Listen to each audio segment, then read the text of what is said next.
আমার বিয়ের যখন 3 দিন হলো, আর সেই দিনের মাথায় আমার স্বামী মারা গেল। আমি বিধবা হয়ে গেলাম। আমি তখন আমার নিজের বাপের বাড়ি যেতে চাইলাম, কিন্তু আমার ছোট দেবর কোনোভাবেই যেতে দিতে চাইত না। আমি দেবের কথায় রাজি হয়ে শ্বশুর বাড়িতে থাকতাম, কিন্তু দেব যে এত খারাপ হতে পারে তা আমি জানতাম না। হঠাৎ একদিন আমি অসুস্থ হয়ে গেলাম। তখন সবাই আমাকে ডাক্তারের কাছে নিয়ে গেল, আর ডাক্তার পরীক্ষা করে বলল আমি নাকি মা হতে চলেছি। কিন্তু কিভাবে মা হলাম বন্ধুরা, সেটা শোনার পর তোমার মাথা গরম হয়ে যাবে। তাহলে আসল ঘটনাটি খুলে বলি। শ্বশুর বাড়িতে আমরা মোট 3 জন থাকতাম, আমি, শাশুড়িও আমার দেবর। স্বামী মারা যাওয়ার পরে আমি শ্বশুর বাড়ি ছেড়ে কোথাও যাইনি, কারণ আমি ছোটবেলা থেকেই দাদাদের কাছে মানুষ হয়েছিলাম। আমার বাবা মায়ের মারা যাওয়ার পরে দাদারাই আমাকে মানুষ করেছিল, কিন্তু দাদারা যেহেতু নিজের বউ বাচ্চাদের নিয়ে ব্যস্ত হয়ে পড়েছিল, তাই আমি শ্বশুর বাড়ি ছেড়ে দিয়ে দাদাদের কাছে বোঝা হতে চাইনি। আমি তো স্বামীকে ভীষণ ভালোবাসতাম, তার সঙ্গে 7 বছর কাটিয়েছিলাম। যে সময়টুকু স্বামীর সঙ্গে কাটিয়েছিলাম সেই সময়টা আমার জীবনের সবথেকে মূল্যবান সময় ছিল। জানি না কেন আল্লাহতালা আমার কাছ থেকে আমার স্বামীকে কেড়ে নিয়েছিলেন। স্বামীর সঙ্গে কয়েকটা বছর থাকার পরেও আমি মা হতে পারিনি, তাই ভেবেছিলাম শ্বশুরবাড়িতে থেকে শাশুড়ির সেবা যত্ন করব, কারণ উনি তো আমার স্বামীর মা ছিলেন। তাই আমি ওনাকে নিজের মায়ের মতোই মনে করতাম এবং ওনার খুব খেয়াল রাখতাম। শাশুড়ির সমস্ত কিছু দায়িত্ব আমি পালন করতাম, যেমন ওনাকে সঠিক সময়ে ওষুধ খাওয়ানো, সময় মতো খাবার দাবার খাওয়ানো, ওনার জামাকাপড় পরিষ্কার পরিচ্ছন্ন করা এবং ডাক্তারের কাছে নিয়ে যাওয়া, এই সব কিছু আমি করতাম। তাই উনি আমাকে মেয়ের মতো করে ভালোবাসতেন। আমার মনে এই বিশ্বাস ছিল যে শাশুড়ি কোনোদিন আমাকে এই বাড়ি ছেড়ে চলে যেতে বলবেন না। স্বামী ছাড়া তো আমার এই বাড়িতে আর কোনো অস্তিত্বই ছিল না, কিন্তু তা ও শাশুড়ি কোনোদিনই বাড়ি থেকে আমাকে বের করবে না। কিন্তু আমার মনে হয় এটা ভুল ধারণা ছিল, কারণ উনি তো আমার পেছনে এটাই বলতেন যে এই মেয়েটা তো আমার ছেলেকে আগেই খেয়ে নিয়েছে আর এখন আমার মাথায় এসে জুটেছে। এই মেয়েটা তো আমার বাড়ি ছেড়ে যেতেও চায় না। তার মানে উনি শুধু আমার মুখের সামনে মিথ্যা ভালোবাসার নাটক করতেন। উনার মনে তো আমার প্রতি কোনো ভালোবাসা ছিল না। এদিকে প্রত্যেকদিন রাতে আমার দেবর যখন বাইরের কাজকর্ম সেরে বাড়ি ফিরে আসত, তখন আমি ওদের সারা রাত গল্প করতাম। আমার দেশ, আমি বয়স কম, তাও তার সাথে গল্প করলে আমার মনটা ভরে যায়। আমি এই চোর দেশে, আমি মুখের মায়ের বাড়িতে পড়ে আছি। আমি একবার কষ্ট পেয়েছি এবং এই কষ্ট আমি আর বারবার পেতে চাই না।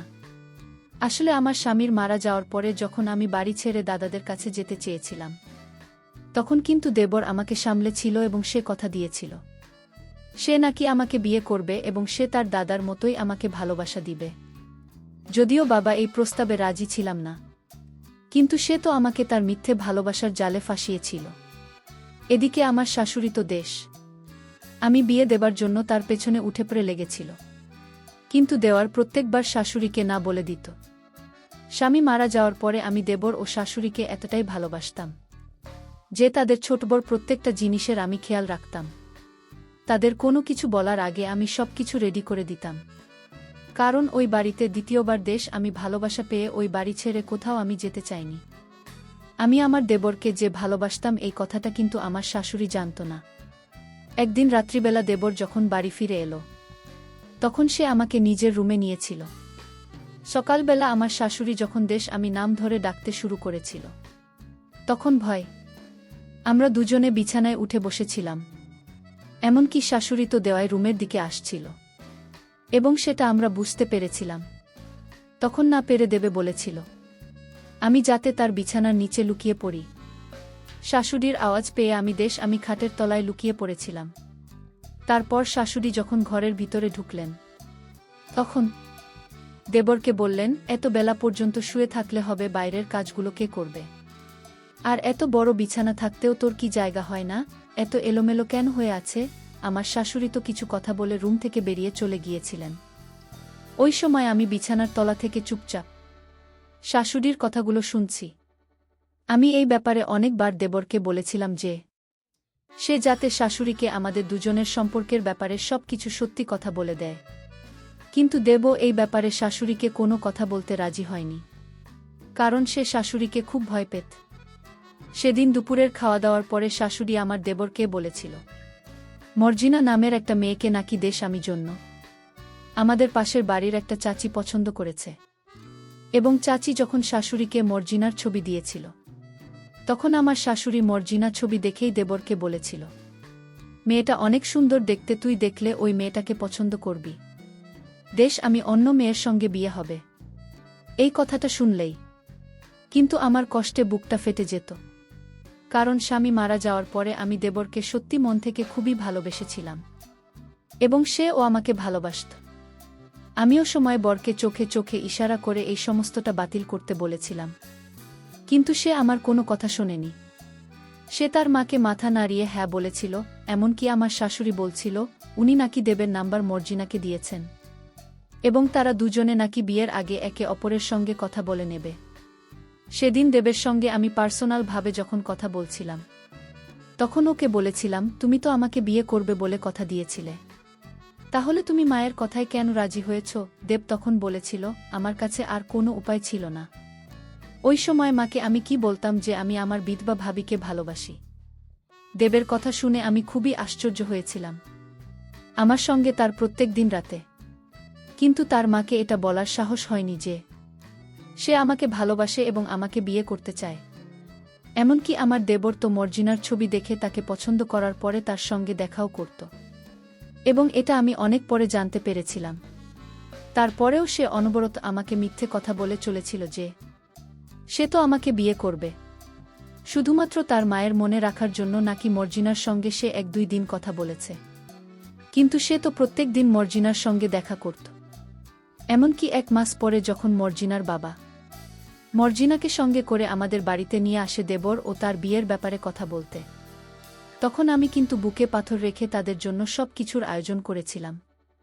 এবং জানি না কেন এত কিছু হয়ে যাওয়ার পরেও স্বামীর উপরে আমার ভরসা ছিল যে সে আমাকে ঠকাবে না এবং খুব শাশুড়িকে আমাদের ব্যাপারে বলবে।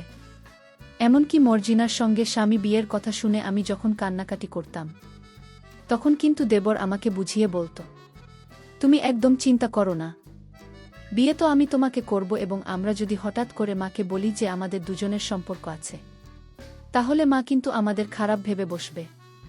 তাই আমাদেরকে একটা প্ল্যান করতে হবে। মাকে রাজি করাতে এভাবে আমাদের দিন কাটছিল। আমি তো এটা ভেবে অস্থির ছিলাম যে আমি যদি দেবরকে হারিয়ে ফেলি, তাহলে আমি কার ভরসায় বেঁচে থাকব? আমি তো দেবরকে কোনো মতে নিজেকে হারাতে চাইনি। তাই আমি আল্লাহর কাছে দোয়া চাইতাম যাতে আমাদের মধ্যে সব কিছু ঠিক হয়ে যায় এবং আমার শাশুড়ি যাতে আমাদের দুজনের সম্পর্কটাকে মেনে নেয়। ভেবেছিলাম শাশুড়িকে আমাদের দুজনের ব্যাপারে আমি নিজেকে সব কিছু বলবো, কিন্তু জানতাম আমি যদি আমাদের দুজনের ব্যাপারে শাশুড়িকে বলতাম, তাহলে শাশুড়ি নিশ্চয়ই আমাকেই খারাপ ভেবে বসবেন। এই ভেবে আমি শাশুড়িকে আমাদের ব্যাপারে কিছুই বলেননি।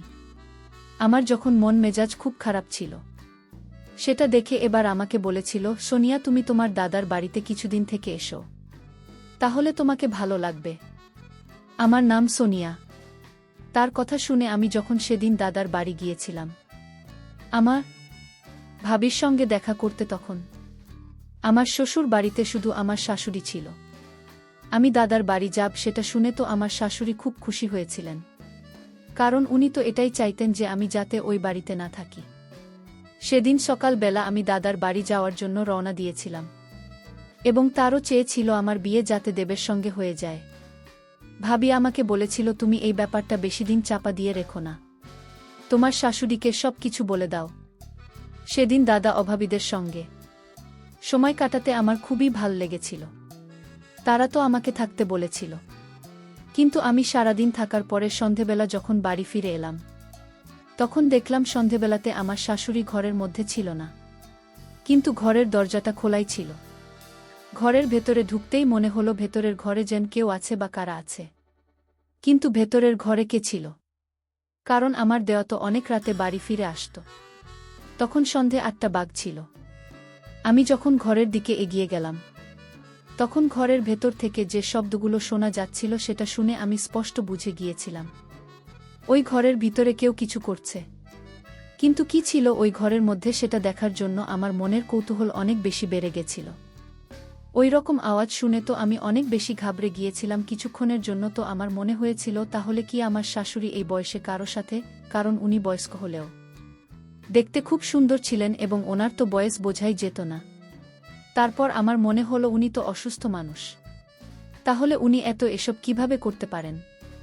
তারপর আমি যখন ঘরের দিকে এগিয়ে গেলাম, তখন ঘরের দরজাটা একটুখানি পাকা করে দেখতে আমার চোখে ঝাপসা দেখতে পেলাম। আমার মাথায় যেন আকাশ ভেঙে পড়েছিল। ঘরের ভেতরে দৃশ্য দেখে আমার পুরো শরীর থরথর করে কাঁপছিল।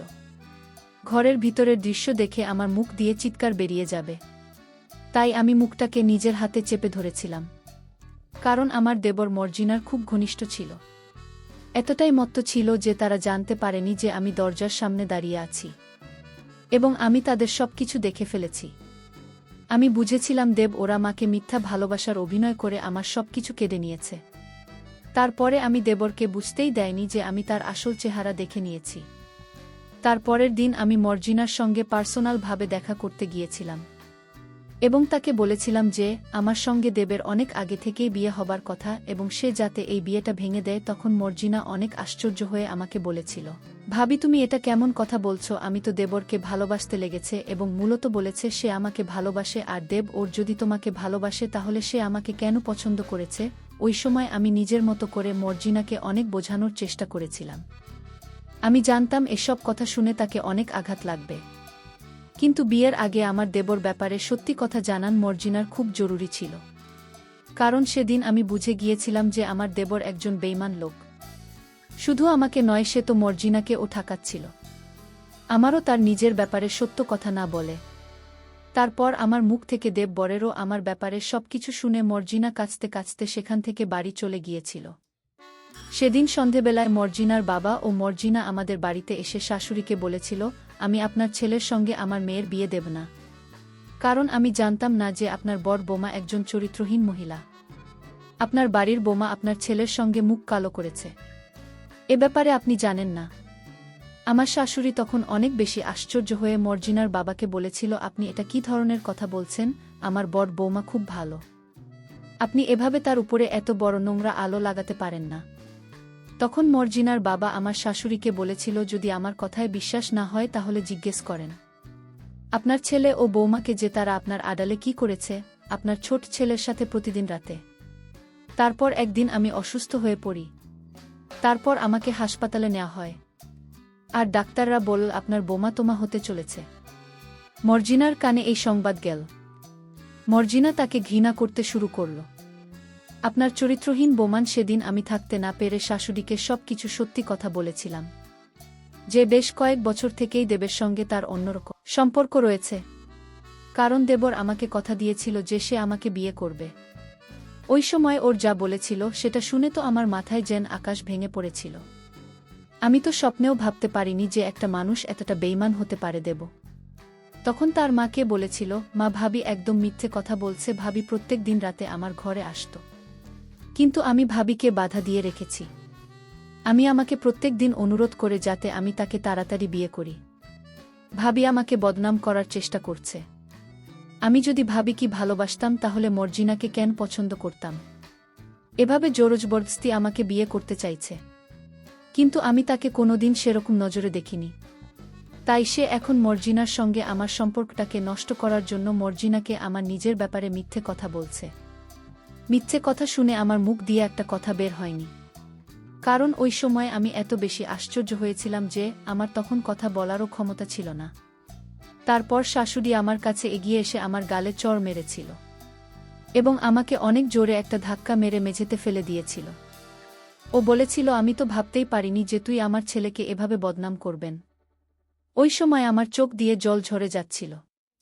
অনেক চেষ্টা করেছিলাম নিজেকে সঠিক প্রমাণিত করার, কিন্তু শাশুড়ি আমার কোনো কথাতেই বিশ্বাস করেনি।